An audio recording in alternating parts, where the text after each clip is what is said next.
네, 안녕하세요. 네이처셀 주주님들 처음 인사드립니다. 개미들의 잡단 주식 이야기입니다. 금일 네이처셀이 지금 13% 가까운 하락을 보이고 있습니다. 4,200원이 빠져서 27,200원 왔다 갔다 하고 있어요. 금일 하락의 이유가 좀 분분합니다. 브릿지바이오 임상 이상 실패로 하한가 직행했는데 네이처셀과의 큰 영향은 없습니다. 다른 바이오 종목 흔들리지 않고 있고요. 4월 예정됐던 FDA 미팅 관련 찌라시가 돌고는 있지만 임상 결과에 따라서 달라지겠죠.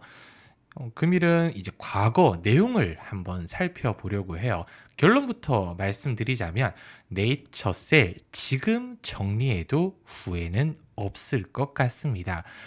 응답하라 2017년, 제가 네이처셀을 처음 알게 된 날이 2017년, 그때 4,200원에서 4,400원 사이였어요.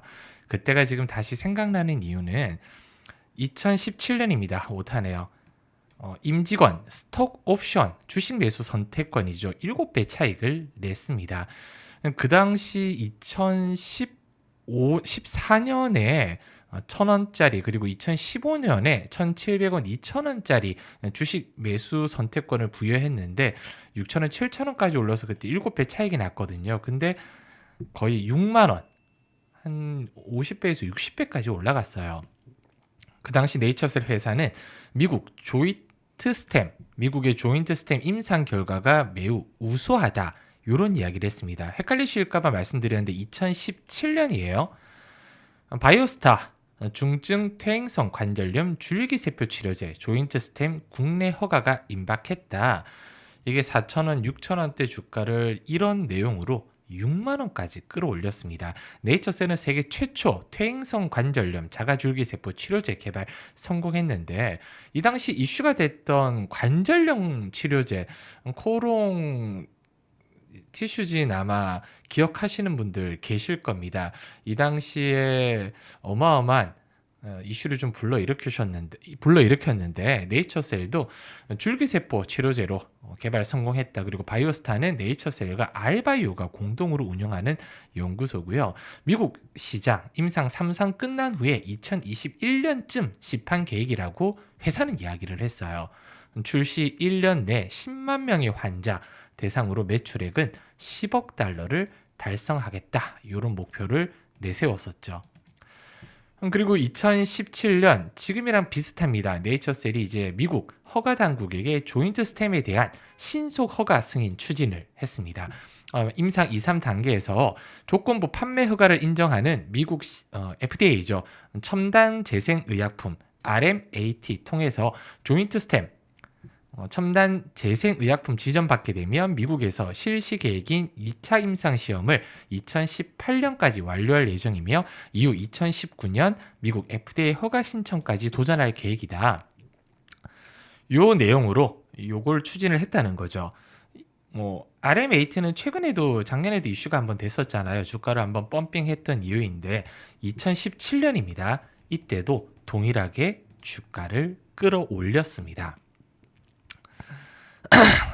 참, 그 당시에 그 한승엽 네이처셀 이사, 그 다음에 정민호 상무, 정동호 상무, 황진우 이사, 임원진들이 수억 원대 평가 차익을 거뒀었어요. 어마어마하죠. 최근에도 알바이오가 네이처셀 지분을 230억 원 규모 매도 예정이라고 지난달에 나왔습니다. 물론 시설이나 운영 자금 확보라고 해요. 주가를 띄우려는 부풀리기식 발표 의혹이 2018년도 제기됐습니다. 네이처셀 개발한 알츠하이머 치료 목적 줄기세포 치료 기술을 세계 최초로 일본에서 상용화했다. 근데 줄기세포 치료 기술의 상용화가 됐다고 말할 수 없다라는 학계와 언론의 공격이 쏟아졌었죠. 임상 시험에서 효과가 입증되거나 기관에서 치료 기술이 정식 승인받지 않는 이상 상용화라는 단어는 사용해서는 안 된다고 했어요. 특히 식약처는 퇴행성 골관절염 줄기세포 치료제 조인트 스템 의약품 조건부 품목 허가 반려 처분을 했습니다. 한마디로 이건 약품이라고 보기가 어렵다. 그 당시 여의도 증권가에서 돌 때 조인트 스템을 맞을 바에야 쑥과 마늘을 먹는 게 효력이 더 좋다라는 이야기까지 돌았었습니다. 네이처셀의 진실 게임 다시 한번 또 시작될 걸로 보고 있어요. 그 당시에 줄기세포 치료 성공 여부를 놓고 식약처와 네이처셀 간의 신경전 골이 굉장히 깊었습니다. 저는 국내에서 식약처가 네이처셀을 99% 확률로 품목 허가를 내주지 않을 걸로 보고 있거든요. 왜냐하면 지금 허가를 내주면 2018년 그 당시 했던 이야기를 뒤집는 게 됩니다. 정부는 이렇게 뒤집는 걸 굉장히 안 좋아해요. 왜냐하면 소송이라든지 다른 문제가 발생될 수 있거든요. 네이처셀은 개발 성공한 후에 첫 상용하다 이렇게 얘기를 했는데 식약처는 의약품으로 보기가 어렵다고 했습니다. 의료시술 성격 허가를 특별한 기술로 과대 포장하는 분위기는 우려를 표명을 했고요.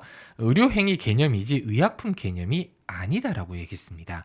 특히 과거 행적을 보면 네이처셀은 대상 미검증 줄기세포 치료 한 이력도 있고요. 특히 라정찬 박사죠. 미공개 정보 이용 주식 사고 팔아서 50억 원에 달하는 시세 차익 혐의로 구속 기소되기도 했습니다. 물론 과거 일이에요. 그 당시에 조인트 스템 임상시험 참여자는 13명에 불과하고요. 통계적 유의성을 밝히지 못했다고 합니다. 카티스템이라든지 인보사 이런 애들이 임상시험 참가자 수가 100명 이상이었거든요. 임상시험이 비슷한 상태의 대조군 효과를 비교하는 게 아니라 참여자들의 치료 전후 자료만 비교한 것도 지적사항이었어요. 대조군 비교해서 얼마나 좋아졌는지를 밝혀야 되는데 대조군이 없었다는 거죠. 그냥 개선 효과가 유의미한지 알 수 없다는 겁니다.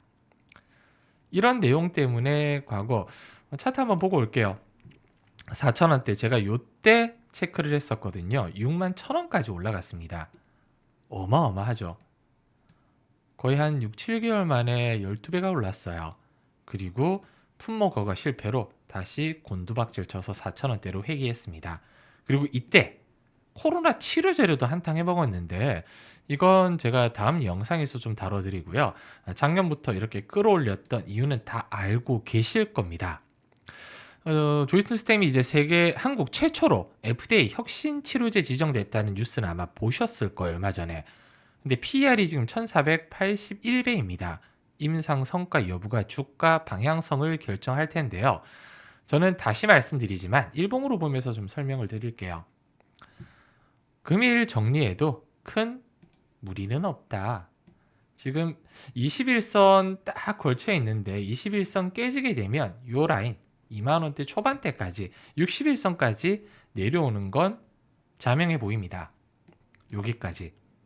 그래서 지금 정리해도 여기까지 어차피 밀릴 확률이 높은 거 지금 정리해도 괜찮다. 이렇게 뚫고 올라갈 확률보다 내려갈 확률이 지금은 훨씬 더 크다. 이렇게 생각해 주시면 좋을 것 같아요. 자세한 기술적 분석과 그리고 추후 내용은 계속 올려드리도록 하겠습니다. 영상 끝까지 시청해 주셔서 너무 감사드리고요. 구독, 좋아요 꼭 좀 부탁드리겠습니다. 감사합니다.